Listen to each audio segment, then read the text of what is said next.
both of you doing today? We're We're good. so Yeah, how are good. you? I'm doing good. Look, John Owen, thank you for putting flutes back on the map. Okay? Well, hold on, because I think I appreciate that, but we got to give credit to like Lizzo probably, Yes, who did it before me. I am merely trailing in her shadow. that is true. We gotta give props to where props is due. I had to call my mom and be like, hey, can you send me my flute? I think it's time again to play the flute. It's back. The flute is back. You heard Yes, it here first, and well, maybe Lizzo first, and then us. yes. I just wish this could have happened when I was younger, so then I could have, been cool then. But it's okay. It's just a couple of years too late. Valid, valid. But there was an episode that really stuck with me, and it's kind of this episode where we talk about like comparisons and talking about always feeling like you're living in someone else's shadow. And I want to know, because, honey, I struggle with this. I should probably go to therapy and talk about this. Is how much I struggle with it.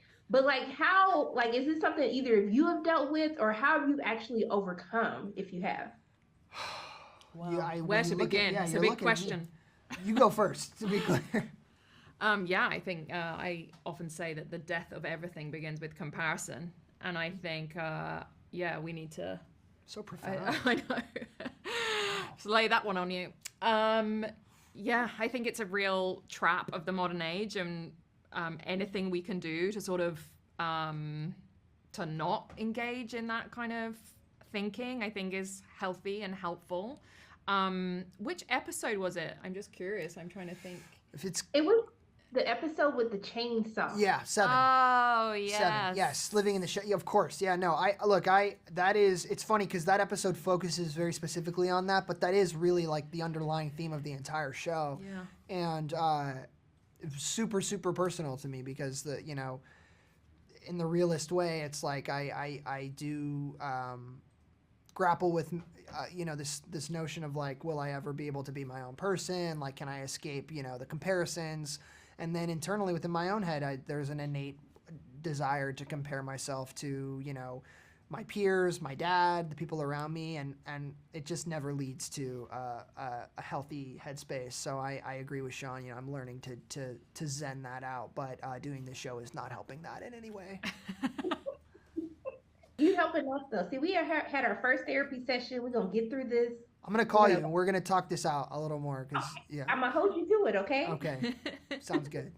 But one of the things that I do love about this series is it really shows how important it is to just have either a group of people or just one person that really cares enough to try to like help you through a tough time. And I want to know for the both of you, who is that person that you kind of lean on? Because I love this work office dynamic. Everyone's just helping everybody else. I don't even think they realize it half the time. That's But such a who's that sweet person for question. you? Yeah, that's so sweet. Yeah. In real life or in the show? In real life Oh, or the I show. love That's your this. business.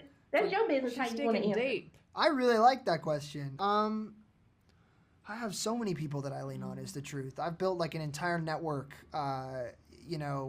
whether it's, in recovery or in, therapy or even my family and friends. I think I've learned that when I'm listening to other people is when I'm at my best. But I really do love that question. It's super important. Yeah, I think the key to that question is surrounding yourself with people who are your champions, like that that have your back, that don't want to see you fail, basically, that you can trust, that can see you when you're at your most vulnerable and they'll hold you up. Like, yeah, I try to surround myself with those kind of people, and actually it's so lovely that you notice that on the show, and that it's this subliminal thing that's going on, that they're actually, there's this moment with Anna and Ellis where they talk about how many friends they have, and it's really sad, actually. It's poignant for sure. And I think, again, like something in our culture, we can tend to isolate ourselves if we just like focus on our career and like pursuing that. And I think what's really beautiful, and I think it's still unfolding in the show, is finding that support network between the characters. So that's really lovely that you picked up on that. Yeah, I love that question. We're really into that. Okay, I love things now, okay? But look, I just want to thank the both of you so much for taking time out of your day to speak with me. And I'm just sending love and light both your ways. I hope you have a great day. Oh my Thank God. you. You're so Straight sweet. back at yeah. you. Let's I cut there. receive it. Aw. How are you doing today? I'm good. How are you? Doing good. Look, I enjoy watching this series.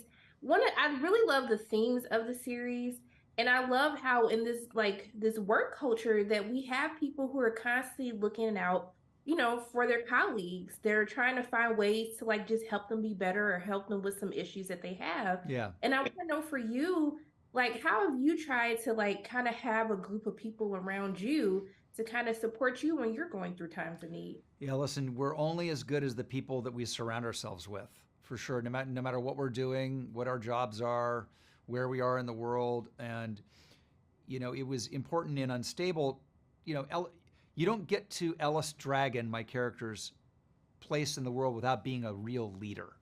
As crazy as he is, and, we're making a comedy, so it's going to be nuts. But we also had to find scenes where you go, oh, yeah, he's a leader. I'll follow him. And the way we chose to do it is exactly what you're talking about, is raising up junior people in the company, empowering them, telling them that their point of views matter, think outside the box, don't be afraid. And those are some of my favorite moments in the show. But I like Ellis has this conversation with someone about, not dimming your light, to help someone else's ego. That's right. And I want to know for you, like, is there a moment where you kind of had to take that on advice and just be like, I'm not gonna stop my shine just to help somebody else try to like live their life. What has that been like for you? It's funny in a long. You always try to figure out what is it that makes one special. We all have something that's special and unique to us. Every single person does, and it can be a battle. Some people are born with it. They know immediately. They know what's special about themselves. Other people don't. Other people never know. In fact, in spite of the fact that they do have it. But once you find it, you got to lean into it and just hammer it and let it shine. And that is something that as an actor, you have to find out early or you don't make it. And, it's something I try to impart to my son, John Owen. What's special about you? And then just go for it.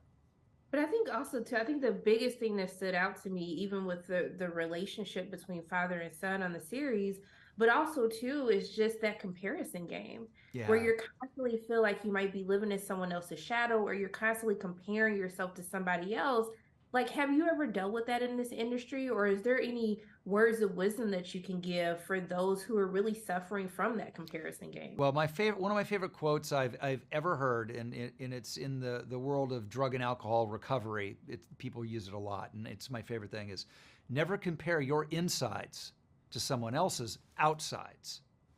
So in other words, you're looking at somebody who has more, has this, doing better. You have no idea what's going on in their insides. No idea. None. Zero. And by the way, you might not trade places with that person ever if you did know. So it's all about self-acceptance and in trying to not worry about what other people are getting or not getting. Like that. I'm still struggling with the comparison game, okay? So just send some positive vibes out for me to deal with that, okay? There you go. I love it.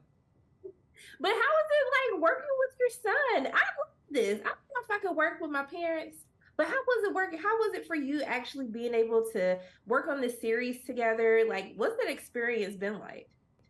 It was amazing. I think most parents would be thrilled to work with their kids. I mean, particularly if their kids were bad at the job, it would be painful. But John Owen is a tremendous writer. He always was from the time he was in grade school. Tremendous writer. So it's not surprising that he's a tremendous television writer to me. But his level of acting has been the surprise for me. I've worked with him briefly on a show called The Grinder, and he did a movie this summer, and I obviously know he can act, but his ability to stand toe to toe with Fred Armisen. I mean, I got to bring my A game to work with a guy like Fred, and John Owen just did it as naturally as you could. I was very proud of him. Am very proud of him. Love it. Look, I just want to thank you so much for taking time out of your day to speak with me. I'm doing nothing but sending love and light your way. And I just hope you have a great rest of your day. Thank Thank you. you. Same to you. Thanks so much.